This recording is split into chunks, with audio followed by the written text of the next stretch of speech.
Hello again, world, and welcome to the second episode of the Top Split, where we try to bring you news, views, and other interesting odds and ends from the iRacing world. I wanted to start off this episode by thanking our listeners for the response to the first episode.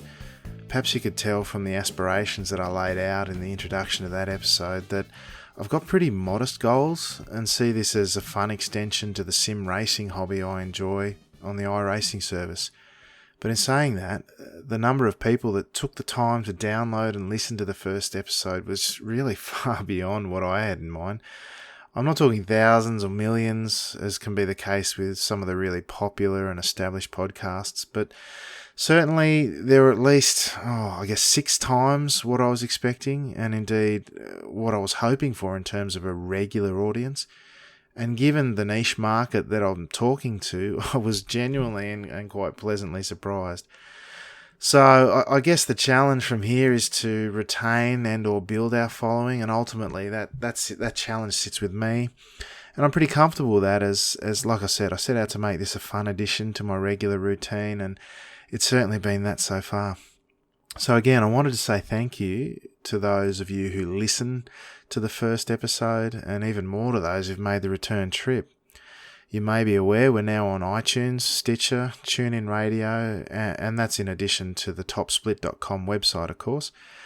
Interestingly, I tried to publish the podcast on Google Play, but for the time being at least, it looks as though Australia's geo-blocked from uploading content to Google Play.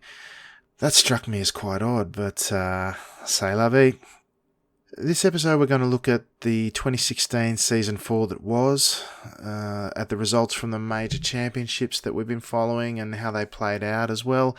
I'm going to take a look at a new series in the Australian Formula 1 Championship. But first off, I'd like to introduce my guest tonight, Mr. Philippe Leybaert.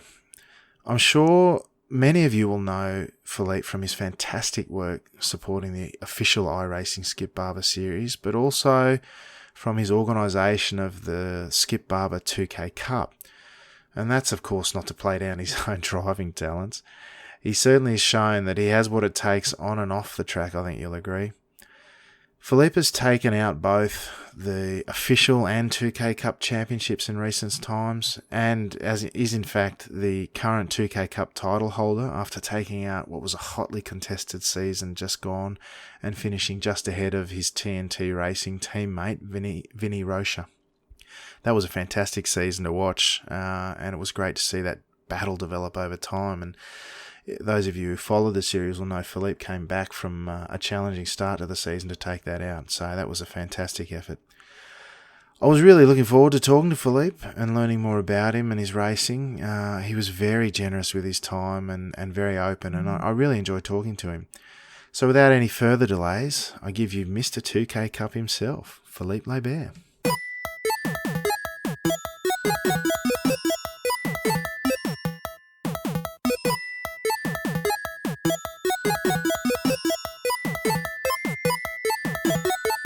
Well, I'd like to welcome again Philippe Leybaert to the Top Split podcast. Firstly, Philippe, thank you so much for taking the time to join me here at the Top Split. It's a busy time of year generally, but I understand not only are you going through the usual festive season preparations, but you're preparing for an overseas trip and have moved house into the bargain. That's a lot on your plate, mate. I hope everything's progressed okay. Yeah, it's fine. I'm happy to be here. I can squeeze it in, no problem. That's great. So you're heading back overseas. Where are you heading to? Are you going back to where you were born? Where was that? Yeah, I'm originally from Belgium, and I moved to the US, to Texas, 3 years ago. So now is the first time I'm going back to visit family, so that's going to be a little exciting. Yeah, 3 years is a long time to be away from family, mate. I bet they'll be glad to see you. You got any family or kids in the States with you? No, not at all. We just packed everything up and we moved to an unknown place, and here we are. That's amazing. So you moved there for work, did you? Yeah, exactly. I got a job offer, and I didn't have to think twice because America is just the promised land, and we always wanted to lead an adventurous life, so we took it. That's amazing, mate. That takes a lot of courage to get up and move like that. I'm guessing you've got a bit of development skills, or you work as a developer. I've seen some of the stuff you put up on websites around iRacing. Is that the case? You got a bit of development background? Yeah, I do two things. I'm mainly a mobile app developer, and I have a background in web development, so that's what I do on the side for the 2K World Cup or for iRacing in general. So No, yeah. that's cool. I was wondering because I love a bit of number crunching, and the things in iRacing are quite appealing as a result. For the stuff on your webpage, do iRacing have an API or something that you can just hook in directly, or do you have to export some stuff manually, or how does that all work? Well, it's kind of complicated because, well, not really complicated, but you have to do some reverse engineering because the iRacing website uses um, Ajax to populate the website, and I just found out how they are doing that, and I'm calling the JSON Ajax API. It's not really an API; it's for internal use, I suppose. But I just call these methods, and I get all the data I need that way. So Wow, so they expose that public for people just to hook in like that. That's pretty not cool. really. No? No, they don't publish anything about it. They just see how they're doing it, and then just using their API. Wow. That's it. Yeah, I'm not much of a developer myself, but certainly impressed that you're able to get all that out of there with sort of no documentation or anything. That's really cool. Plus, it's a great service that you're providing, really. One other thing I wanted to ask you about as well, you've done some real racing, obviously. Looks like I was just reading through your profile, and I've watched some of your videos. Things like karting all the way through to the tin top touring cars by the looks. Can you tell us a bit about those experiences? Well, I practically grew up on the racetrack. When I was 6 years old, we had a vacation home at Circuit Zolder. So we were there every weekend. I just grew up with the smell of burned rubber and fuel. It was amazing. I didn't know anything else, so I always wanted to do that. But of course, it cost money, and I didn't have any money. So when I finally had some money, and when I was like 24 years old, I decided to get into karting, and that's what I did, and I was pretty successful from the start. So I kept on doing that for let's say 6 years, 7 years, until I became the champion, and then I quit on the spot, like Nico Rosberg. Wow. So what, one and run, and that's it. I'm out of here. Drop the mic, and away you went. Yeah, because I really wanted to get into car racing, and my goal was always to win the championship, and I did. And so at that point, I thought, well, let's just focus on getting the money together to race in cars. So that's what I did. I tried to find sponsorship. At that time, it was like 2001. It was still feasible to find sponsorship. Nowadays, it's a lot harder, but now everything's a lot more expensive too. In 2001, I remember I paid 16,000 euros. That's, I don't know, in dollars, like $20,000 for a full season, 8 races. And if you put some effort into it, you can really get that money together from sponsors. But in the end, like 2006, when the financial crisis struck, it was almost impossible. So I had to quit. That's a shame. That's a real shame. It sounds like, from a very young age, you were right into it, and to have those opportunities, let alone to live on a racetrack like Zolder, that sounds like it was fantastic. So, you've mentioned your karting series victory. Was that result the one you're most proud of, or any others that come to mind? Yeah, it was. Well, it's quite a story actually. I was, if you don't mind. No, please go ahead. It's well, it was in 2000. There were 6 races to go, and I was in second place in the championship. And there was no way I could win the championship unless I won the last 6 races in a row. You have to know that until that point, I only won 2 races out of the 15. So that was almost impossible. Well, so hang on. So you're in second place, and yet you need to win all the races. The bloke in front of you, or the person in front of you, must have done a pretty good opening to the season. Yeah, I had some bad luck, but of course you create your own luck, so I'm not going to blame it on that.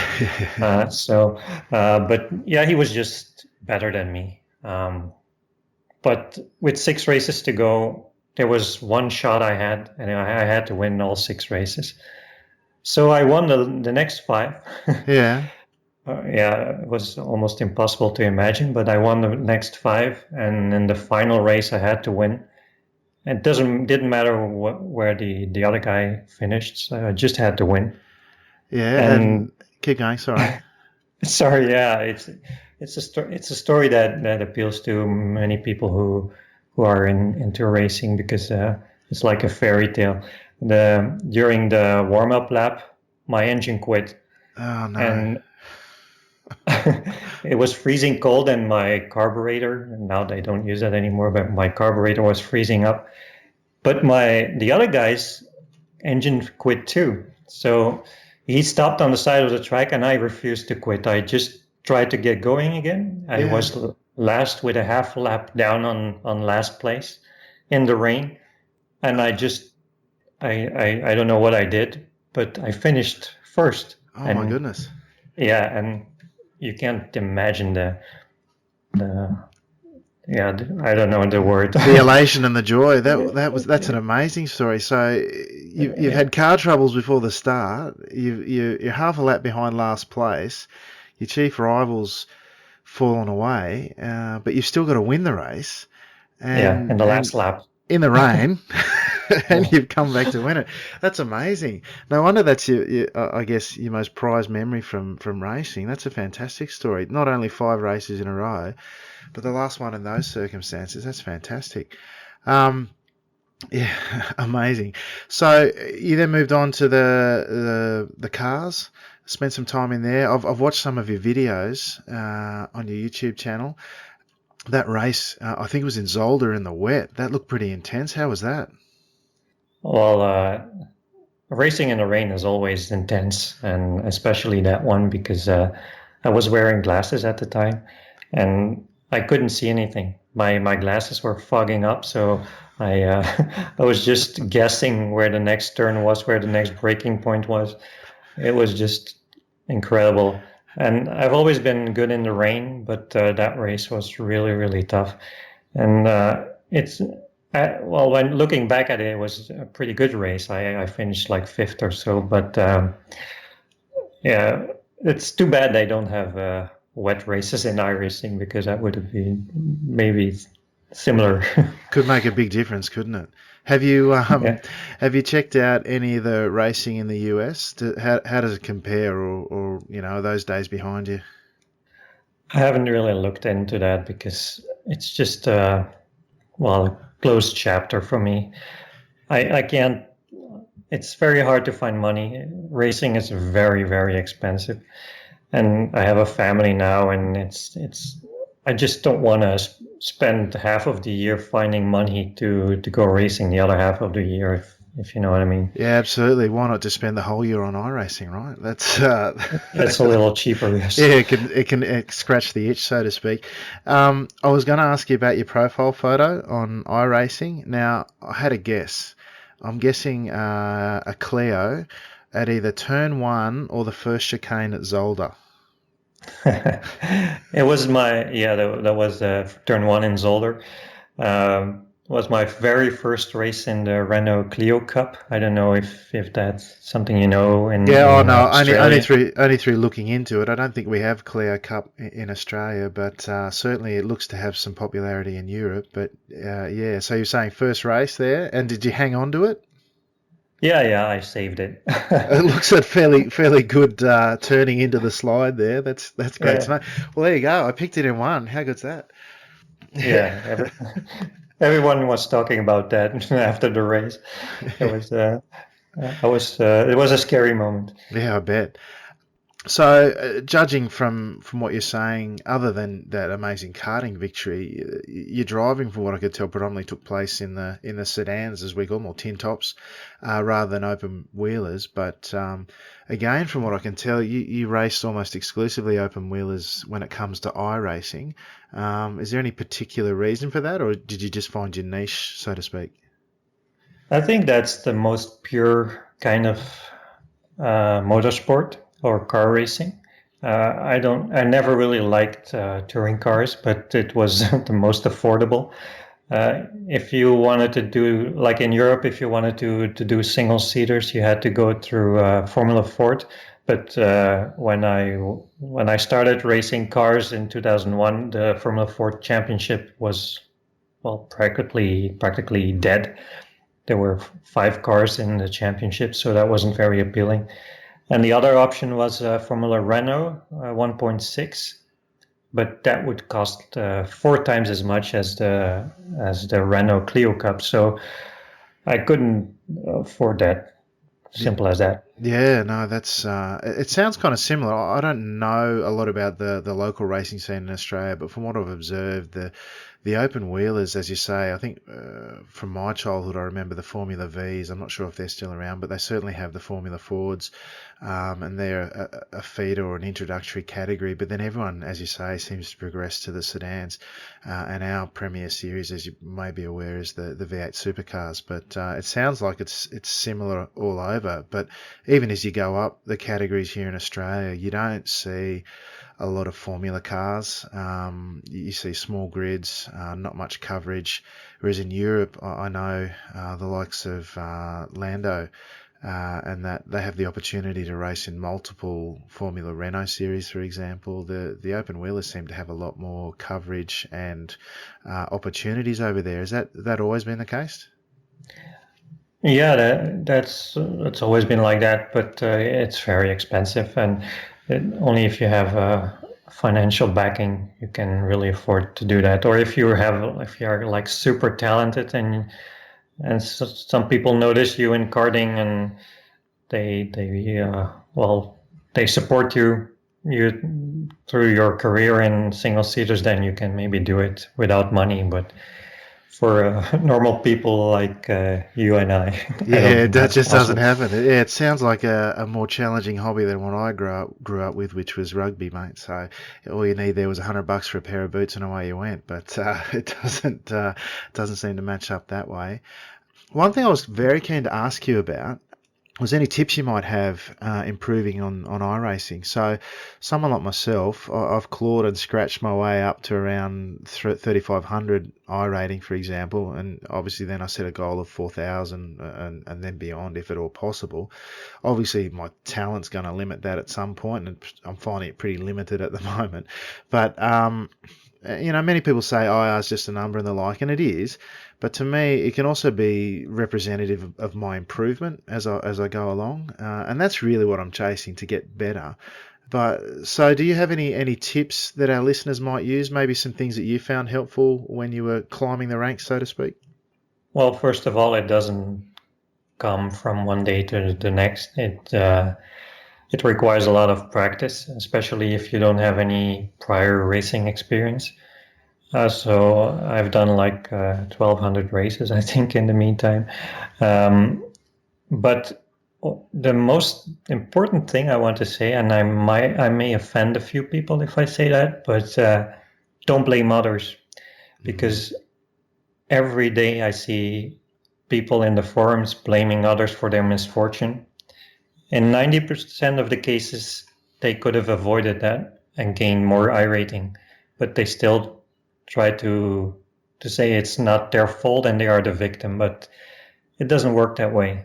You make your own luck. I said it 10 minutes ago. It's if you if you make sure that you don't get into trouble, even if you're like people say, I'm hit from behind and it's not my fault. There's nothing I could do. Yes, there's something you could have done.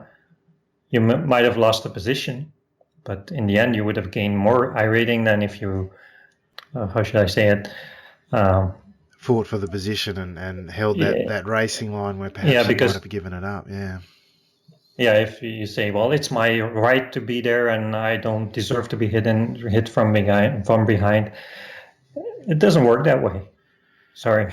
No, I agree with you. I got to say, I agree pretty much 100% with what you're saying. I've certainly found that my own improvements, if you're going to measure it by iRating, which is a measure, my biggest improvements, other than more practice, as you say, and getting better technique, has been to be or have the ability to be self-aware or aware of what's going on around me. So watching the cars around me as much as I'm trying to do my own lines, and then being aware, do I brake earlier? Do I brake later? Where do I need to position my car so I can get through the corner the quickest? But first thing I've got to do is get through the corner with the cars around Yes. me. Mm-hmm. I tend to agree. And there was actually a really good series of videos on the forums, and I'll have to dig them up, and I might put a link under the podcast when I post it. Getting out of rookies or surviving rookies, I think it was. And one of the great pieces of advice there was, see what's going on around you, particularly looking up the track. If you see smoke or that yellow flag or whatever coming up, back off. If it costs you one or two positions, so what? You get through the race and you're going to lose less iRating or even gain some, as opposed to the guys that barrel on through into that accident thinking that they might get through, and more often than not, they don't. That sort of thing I think rings really true.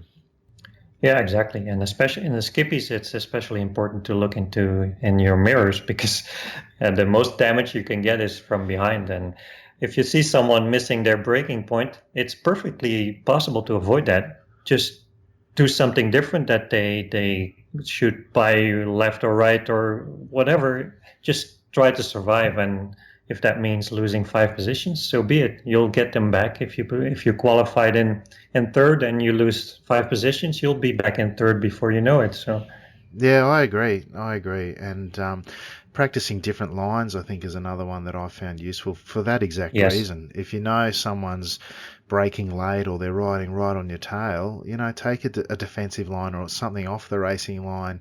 But you can't do that unless you've practiced it, right? And expect to get it right a lot of the time, yeah? Yeah, exactly. Yeah, good one. Well, thanks for that, Philippe. Now, season 4, 2016 was pretty good to you, I think. Second in the overall championship behind Enzo, and you took out the 2K Cup. Those are some pretty fantastic results. You're invested in the organisation of both those. I mean, you do a lot on the forums in the organisation of the official series, and certainly, I mean, you drive and organise completely the 2K Cup.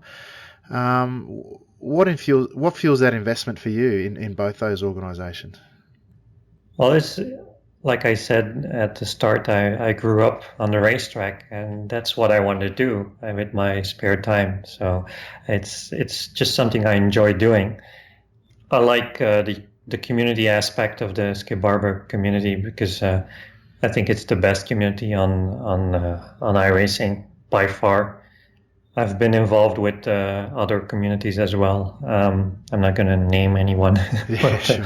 it wasn't that enjoyable. So even if I wanted to do something else in iRacing, like other cars, I still always come back to the Skip Barber, because the people are just great. Yeah, I agree. It's a good community, very supportive of new drivers, and of course we see a lot of new drivers being a startup category, if you like, once you're out of rookies. So again, back to your results. Sorry, you've won both those championships before, the official series and the 2K Cup. Which championship do you think means more to you, or is it like choosing a favourite child, do you think? Well, I don't really. Well, I don't know if I should say that, but I don't really care about the official championship at all. It doesn't take away anything from Enzo, who won the last 2 seasons. He's a great driver. He deserves it. But I didn't really notice. I didn't really try to win the championship. I missed a lot of races. I just was more focused on the 2K World Cup. So obviously I value that a lot more, because the competition in the 2K Cup is insane. If you watch the broadcasts, it's just amazing how everyone behaves on track. The battles are really hard, and people are fighting for every inch of the track, and still we don't see any stupid things. So, and the level of driving, the drivers, the average iRating for every race is 4,000 or more every single race. So it's just very competitive. Yeah, absolutely. I agree. I remember back to a race I watched at Motegi, and those final few corners there. And I remember you posted a video of it, and I watched the broadcast and I watched the video back that you posted up, and it was just spectacular. Guys, just doing what we talked about before, racing really hard, but taking different lines and compromising their own run so that everyone could finish the race. And it made for spectacular viewing, but also, I imagine, great racing while you're out there. Yeah, exactly. And it's something we built. Well, when the 2K Cup started, it actually started because out of frustration with the way the driving standards in the official series was appalling at some point, and I just got fed up with it, and I was trying to find out if people were interested in a league where there were like really firm penalties for driving for unsportsmanship. I don't even know unsportsmanlike conduct, yeah. Or for overly aggressive driving, and there was a lot of interest, so we gave it a shot, and well, you know how it ended. We're in the third year now. And people accept that the rules are very strict, but still they keep coming. And some people don't accept it, and those people don't come back. So, and that's maybe weird to hear, but that's exactly how we want it. Yeah, no, I think you're right. You build a culture and a standard, and I have a philosophy. It's okay to leave. I apply it at work and other sort of situations. Not everyone's going to align with the culture and the way things are done around here, so to speak. So there's no hard feelings. Just it's okay to leave, sort of thing. And it's not meant with any malice or anything. But if you don't align, that's okay. We'll keep on going. But it's about finding like-minded people, and in your case, like-minded people that drive really well and have a great time doing it. Yeah, that's what it's all about. Yeah, that's fantastic. I know in my mind, the 2K Cup is the championship that other private leagues are more or less measured by. Certainly, I know that people in my time zone, or the time zones that aren't conducive to competing there, would love to be part of it. It's obviously a bit challenging for us. I mentioned last episode of the podcast that at the start of my Skippy journey, I set some iRating goals based on qualifying for the 2K Cup, but you kept lifting the bar, you cheeky bugger. But it made me try to get better, and all those things that we were talking before about driving a bit smarter, they all certainly helped me to get to where I am today in terms of my own driving and iRating, and that was certainly a part of it. I know my guest last episode was Simon Chambers, and I just mentioned previously that the time zone challenges are a big one for us. But Simon Chambers, along with the help of some others, is trying to, I guess, emulate some of the things that you're doing, but in a time zone that's more friendly to us. So, your influence in terms of what you've set up is pretty far-reaching from individuals like me who aspired to be part of it, even though, it was probably impractical to those who've tried to emulate it. So big congratulations to you on that. You're making some changes next season, from what I assume is based on current trends and experiences from this and past seasons. I noticed the iRating requirements are changing. Can you give our listeners some insight into those changes? Yeah, sure. But first of all, I want to mention that we tried to get people from Australia involved by moving it to Saturday. I think we did that a year ago. But for some reason, it didn't work out because it was on a Sunday morning at like 6 o'clock in parts of Australia, or even earlier. And yeah, it was just wishful thinking that we could do that. And also the reason why iRating minimum went up is because the 2K Cup was always meant to be a top tier league. So when we got too many people involved, we raised the iRating minimums to get to make sure that everyone who was in the league could at least participate in every race. That's why it went up. Sounds like you were almost a victim of your own success there, Philippe. Had to keep raising the bar. Yeah, that's why we did it. But it calmed down a little bit after that. And so last year we did an experiment with entry fees and a year-long season. That worked pretty well, except that the season was too long. People were, after 6 or 7 races, were like looking elsewhere. And in the end, we only had 20 cars on the grid, which wasn't perfect. We prefer to have a 30, 35 on the grid. So that's why we made some changes this year. This season, I mean. It's going to be a spring / early summer season of 13 races.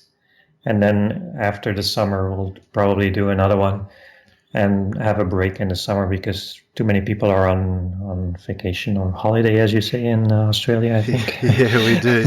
Yeah, I think no doubt the time zone changes or the time changes you made for our club's sake would have been really appreciated. I guess one of the main challenges we got here is our country, much like the US, is separated into 3 time zones, and then if you throw in New Zealand, who are a few hours ahead from us, plus we're only a pretty small demographic, I think, overall in terms of total population. So yeah, you're probably on a hiding to nothing, whatever you did there, I think, Philippe. So, but ultimately, you're running one of the top competitions in the world. So, you've got to look after that and maximise the attendance and stick to those cultural elements that you've established. So, congratulations on that. So, where do you see the 2K Cup going? And where do you think you'd like to take it? Do you have any big hopes or aspirations, or do you think it's just going okay as it is? I kind of like it the way it is. My only hope is that we can find some sponsorship to give out better prizes at the end of the season. Now I'm mainly giving out the money myself, and it's financed by donations, so I don't really put in a lot of my own money. But it would be nice if we could do something like what iRacing did 2 or 3 seasons ago, where they gave away a Laguna Seca or Road Atlanta Skippy course for the winner. That was Miko Nassi at the time. So if we can do that again or something similar, that might attract some people who were very quick in the Skippies like years ago. I don't know the names because I've only been at iRacing for 3 years, but it would certainly raise the level of competition and get a little more exposure. Who knows? No, that sounds good. So any potential sponsors or any interest out there, make sure you chase Philippe up on iRacing. Good opportunity there. Like I said, it's the biggest and best competition that I know of going around on iRacing. A lot of exposure. There's broadcasts of every race, so a good opportunity for any sponsor to get on board, I'm sure. You said Miko Nassi ran and won that Skip Barber training day. Did he get back to everyone on how that went? That sounds like an amazing opportunity. Well, he didn't do it. Oh no, what happened there? Yeah, like a month before he was supposed to fly to Laguna Seca, he got in. Well, he had a little problem, like I don't know, maybe with something with his work, but he couldn't come. So yeah, that was a little bit of a shame because if we had known sooner, then could have given it to someone else. So I hope iRacing is not too upset about that, and we can do it again in the future. Oh, that's a shame. What a disappointment for him and for you. Well, yeah, to hear that, iRacing, if you're listening, get on board and get on board with the Skippy 2K Cup. It's a fantastic thing. So we've talked a fair bit about the competition itself.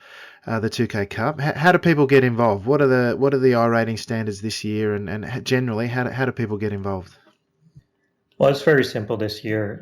The minimum iRating is 2200. So if you reach that, you can just apply on the iRacing website, go to leagues and search for the 2K World Cup. Click join, and I will look at your application, and if you meet the requirements and if you have shown previous experience in the Skip Barber car, because we don't want people who have only done MX-5 or the Porsche GT3 thing, that they can just join and go racing. That's not what we want. We want people who are at least familiar with the car. So if you meet those requirements, you can just join and you'll probably be accepted. Yeah, no, I agree with that philosophy too. Certainly I've been helping Simon Chambers out with the Australasian Superskips, which, like I said, we're taking a lot from what you've learnt or what you've demonstrated in the 2K Cup. And I've been looking at some of the applicants as well, and I always hop into their profiles and check that they've had a bit of Skippy experience as well, because it's a particular type of racing. It's not door to door so much as wheel to wheel, and if you make contact there, it's a different kind of scenario. But certainly that sounds like a great opportunity for those who want to get on board in the premier competition in the world. The door's open, so to speak, this season with the reduced iRating and a shorter season by the sounds of it. So make sure you check it out and hop on board, listeners. It's a great opportunity and a great competition. So anyone, before we wrap things up, Philippe, you'd like to give a shout out to? I don't know if you have any personal sponsors or anything like that, or we've certainly promoted a bit of the 2K Cup today, which has been great. But anyone you'd like to give a shout out to while you're here? Well, first of all, I want to thank my wife for putting up with all this. Don't we all? Yeah, maybe a little anecdote about that. I met my wife. Go ahead. I met my wife at the racetrack. So she knows what I do, and she knows what my passion. So she's supported me since we met, and that was more than 20 years ago. So that's been great. Well, it sounds like she knew what she was getting into anyway, so she can only blame herself, really, right? Yeah, something like that, yeah. That's awesome, mate. Anyone else while you're here? Yeah, well, in general, I want to thank all the people who were involved in the 2K World Cup, all the drivers, for making this a success, because without the drivers, we couldn't have done it. And they have shown what real online sim racing is all about. And I just want to thank them. No, that's fantastic, mate. Yeah, I see them on the forums supporting you and the series, and it certainly seems like a great community, over and above the Skippy community itself. So congratulations on all the work that you do, and thank you on behalf of the Skippy community. I know we all appreciate it. And thank you again for coming on the Top Split today, in amongst all those busy activities you've got going on at the moment, over and above the busy time of year that it is. So, Philippe, thanks again for coming on. I really appreciate it. My pleasure.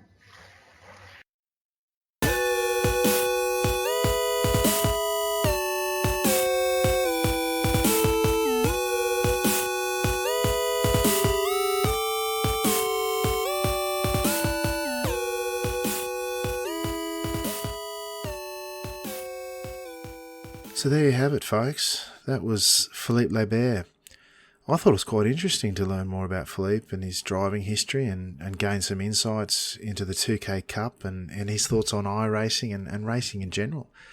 Like I said in the intro, he was really generous with his time and what must be an extraordinarily busy time for him outside of the iRacing world. And while it's saying that, I've no doubt it's probably still a very busy time for him in organising the 2K Cup, as even in my limited experience with Monday Night Lights, the changeover between series can be fairly flat out in attempting to get all the ducks in a row for the upcoming season and or just rounding up the results from the previous season. So a sincere thank you to Philippe for coming on the show. I certainly enjoyed having him.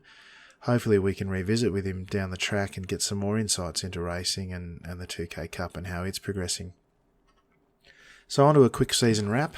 Of course, as you're probably aware, the 2016 season 4 races have all been run and won, and the 2017 season 1 races are well underway by the time this episode makes its way around the interwebs. In the official Skip Barber Series, my sole claim to fame was a pretty safe bet a week out from the close that Enzo would hang on to his championship lead, and he did indeed take out the series from tonight's guest, as it turns out, Philippe Leybaert. They were followed by Patrick Prius. Apologies again, Patrick, if I'm not pronouncing your name correctly.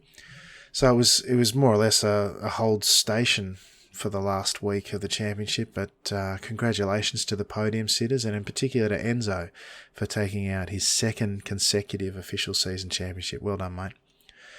On the Australia-New Zealand club scene, Luke Whitten was the top-ranked driver. However, he did slip out of the top 10 in the overall standings, finishing 12th.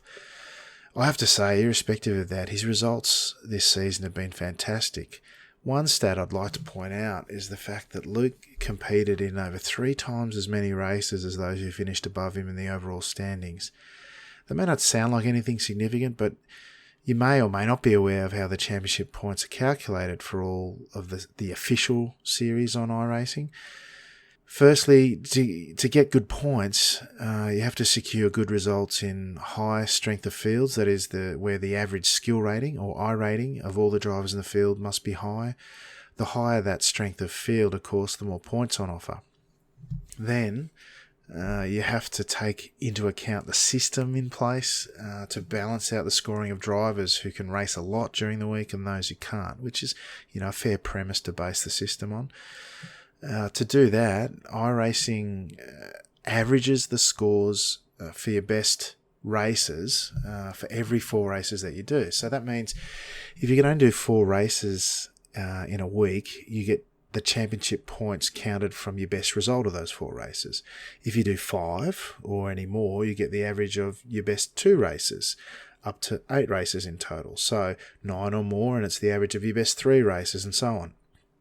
What that means is that if you race a lot, you have to get a greater number of high-scoring races than if you do 4 or less per week.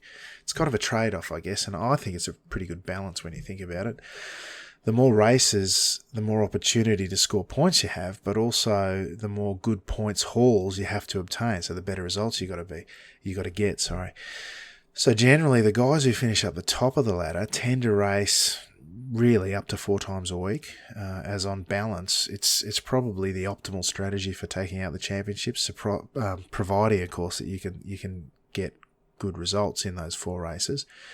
So in my opinion, what Luke did in racing upwards of 3 times that amount across the whole season, yet finished just outside of the top 10 for the season overall, shows a fantastic level of consistency at a very high standard. So hats off to Luke for that result.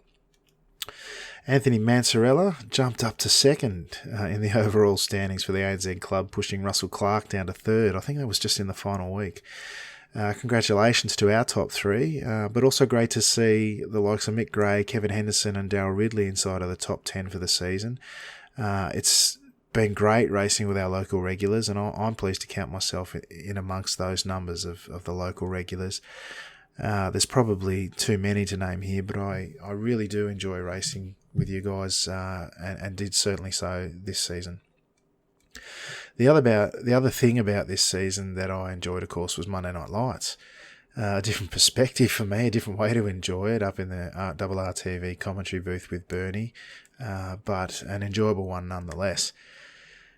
Once again, Enzo Cantor took out the top spot for this season, his 3rd Monday Night Lights title. Luke Whitten stepped up to take 2nd place as part of his great season.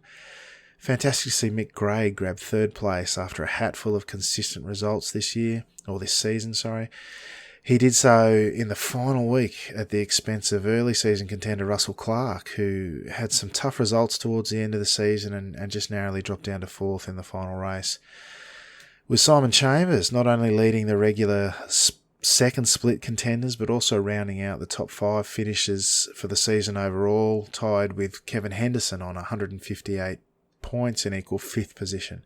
Great result for both drivers who are really strong supporters of the series. Looking ahead to the next season of Monday Night Lights, I'm really pleased to confirm that RRTV will be back to broadcast Season 7 of the series. Bernie will be taking a short and, I'd suggest, well-earned break over the Christmas period where the first few rounds take place, but he'll be back again supporting the series early in the new year. I'll again be muddling my way through the commentary alongside the master and hope to continue to try and add something to the series along with Bernie, who's always a great support.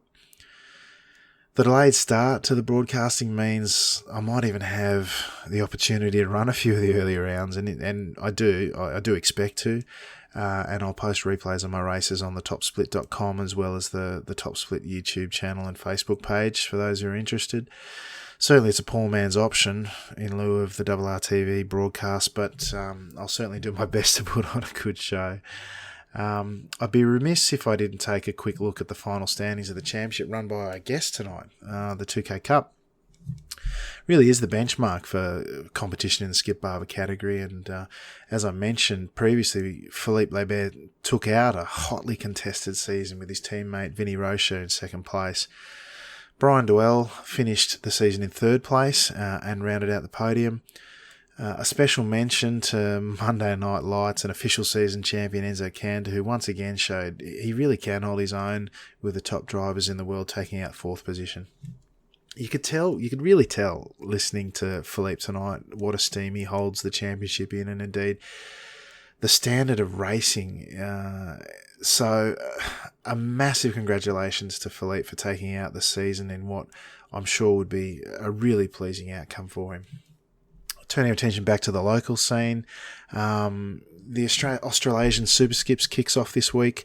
If you haven't already heard about this series, Simon Chambers is organising a private hosted league, primarily for the ANZ club, but open to all in the Skip Barber category. Round 1 being at Okayama, in line with the official series.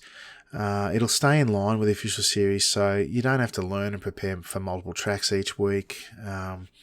Looks like once again adds something extra to the official races and becomes something special for the local guys, in line with what the US and European drivers have in the 2K Cup.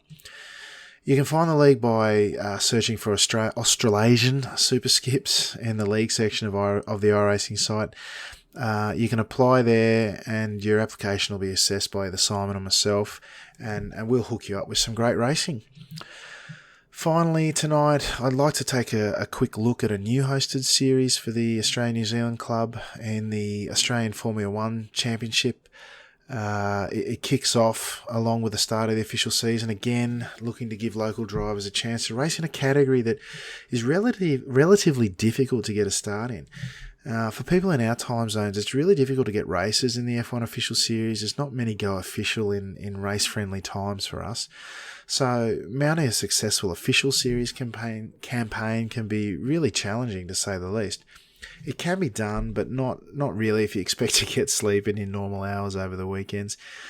Once again, if you head over to the leagues directory on the iRacing site and search for AF1C, or Australian Formula 1 Championship, or F1 Championship, you'll see in the league there organised by Shane Rayner and his team. I ran in the first trial race the other day and I had a blast. I'm a mug in this car, no doubt, because of my lack of talent, but accentuated by my own, I guess, perceived lack of opportunity to race in this category. I've never really given it a go. So to have this series up and running, I think it's great for the local scene, and I'm on board with it completely. I plan to run as much of the season as I can. So is RRTV again, who will be broadcasting the races shortly after the Christmas New Year break. Bernie and the team broadcast the trial race last week, and I'm sure the organising team would have been really stoked with the turnout. There was about 40 cars or so on the grid for lap 1. There's a bit of a race report as well as the broadcast you can find on the Top Split website. So go check that out. And make sure, if you are a fan of Formula 1 or you fancy yourself as having a stab at it, I don't think you'll get a better opportunity with a more friendly and helpful bunch than Shane and his team. Check them out on Facebook as well.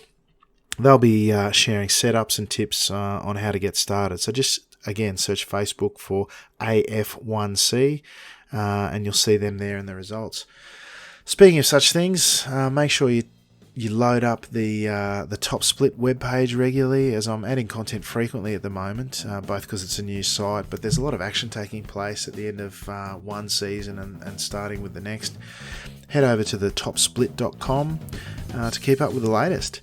Or check us out on Facebook by liking the Top Split page over there.